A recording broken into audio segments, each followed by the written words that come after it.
So now that means always potassium permanganate actually colored solution, purple color solution. Then how to estimate the corresponding concentration? We have some unknown potassium permanganate solution. How to know the concentration of that potassium permanganate solution? By using colorimetry experiment. So that is what actually our main aim. So in order to determine the concentration of unknown potassium permanganate solution, so in the case of colorimetry, there is some kind of standard procedure. According to the standard procedure, so first of all we have to generate one of the stock solution from the same compound. From the potassium permanganate, again we have to generate the one of the stock solution. So stock solution nothing but actually the concentration of that solution already we know that. So we only prepared, we have dissolved some amount of potassium permanganate correspond distilled water and we made this solution. So that means we know what is the concentration of this solution.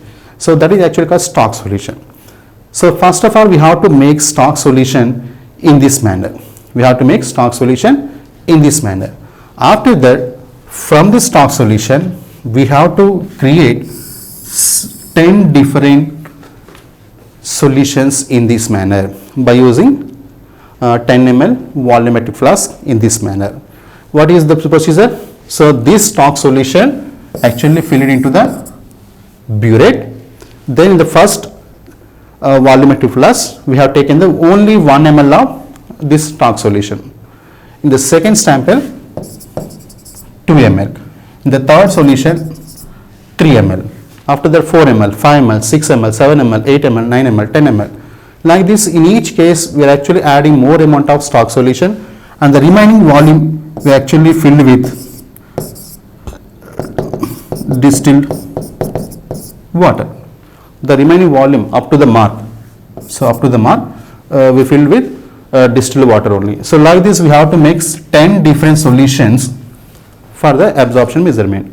But from here to here what is there? We can see clearly the color intensity gradually increasing from 1 ml solution to the 10 ml solution. Yes or no? From 1 ml solution to 10 ml solution, the concentration gradually increasing. Concentration actually gradually increasing. The color intensity, because we are adding more amount of stock solution from 1 ml to the 10 ml. That means this 10 ml sample contains more amount of potassium permanganate and this 1 ml solution contains very less amount of potassium permanganate.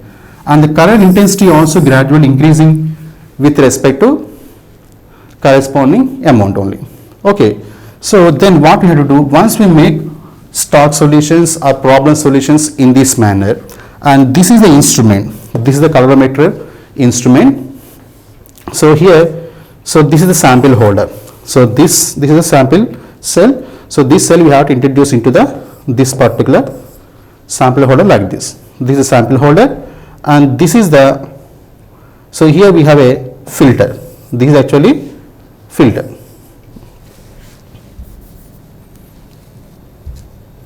So this is actually filter. So this filter actually allows one particular wavelength towards the unknown sample. So first we will send only 420 nanometers. Second time we will send only 440. After that we will send actually 445 like this. So every time we can able to send one particular wavelength towards the unknown sample. And this is the source of radiation here. So from source there is a filter, some filter to there is a sample cell like this, and here this value goes to the detector in this manner. So this is the detector. So this detector shows actually corresponding absorption value like 0.45 or 0.65 something like that. So like this, by using this colorimeter instrument, for each sample we have to measure the corresponding absorption values. Absorbance values. We have to measure the corresponding absorbance value. So generally absorbance values gradually increases once concentration gradually increases. Yes or no? So that is the second step.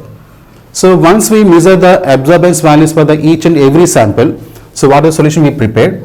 For example, let us say this is the graph between this is the concentration of the unknown solution, concentration of the each and every one solution. and these are the corresponding absorption values. If you plot a graph between concentration versus absorbance value, so the first sample shows absorption value here, the second sample shows absorption value here, third sample shows absorption value here, and fourth sample and fifth sample. So like that we have to measure the absorbance value for the up to 10 samples. So if you plot a graph like this, you will get one kind of straight line in this manner. So this curve actually called calibration curve. So this particular curve actually called calibration curve, because this graph actually generated from the known solutions only. So what we did in the previous slide, first we made actually stock solution. From the stock solution we have prepared actually 10 different samples, and we know that in the first sample there is only 1 ml solution is there. In the 10th sample we have a 10 ml solutions available. That means we know the concentration of each and every solution, and from the instrument we have measured the corresponding absorption values. For every 10 we have measured the corresponding absorption values. So after that we have plotted graph between the concentration on the x-axis and absorption values on the y-axis. So then we will get some kind of graph like this, and this graph actually called calibration curve. So this calibration curve useful to determine the concentration of the unknown solution. So that we will see next slide. So as I said, this is the calibration graph for all our samples. So we will get some kind of straight line like this. So some of the points actually very close to the line, and some points actually little bit away from the line. That is no problem. So in a similar fashion, we have an unknown solution also. Let us say this is our unknown KMF solution. We have some unknown KMF solution.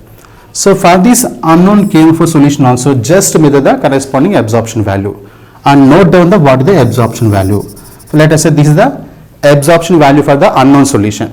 This is the absorption value for the unknown solution, and just draw a straight line toward the curve like this. Draw a straight line toward the curve like this, and see the corresponding concentration, and see the corresponding concentration. So this indicates that, so this is the concentration of the unknown solution. That is the concentration of the unknown solution. So like this calibration curve useful to determine the concentration of the unknown solution. So in this manner. So what is the procedure? So whenever if you want to know concentration of one of the colored solution, so first of all we have to make corresponding stock solution. So then from the stock solution we have to prepare 10 different known solutions. For each solution we have to measure the corresponding absorption value. Then we have to plot a graph between the on the x-axis concentration, on the y-axis absorption values. So then we will get some kind of calibration curve like this. So after that, what are the unknown solution is there? For that unknown solution also, first of all we have to measure the absorbance value. So this is the absorbance value. Then draw line towards the curve and then check the corresponding concentration in this manner. So directly we will get the concentration of the corresponding unknown solution. So like this, if you have a more number of unknown solutions, we will get different absorption values. We can easily calculate the concentration of different solutions from the same calibration graph. So that is actually possible. So this is all about the quantitative analysis, how this UV visible spectroscopy useful to determine the concentration of unknown solution means this is one of the method. This is one of the technique. Colorimetry is one of the technique. So like this we have a two different applications towards the UV visible spectroscopy. One is actually qualitative applications and other one actually quantitative applications. So these are two, one of the examples for the quantitative applications, and previously we have seen the quantitative applications.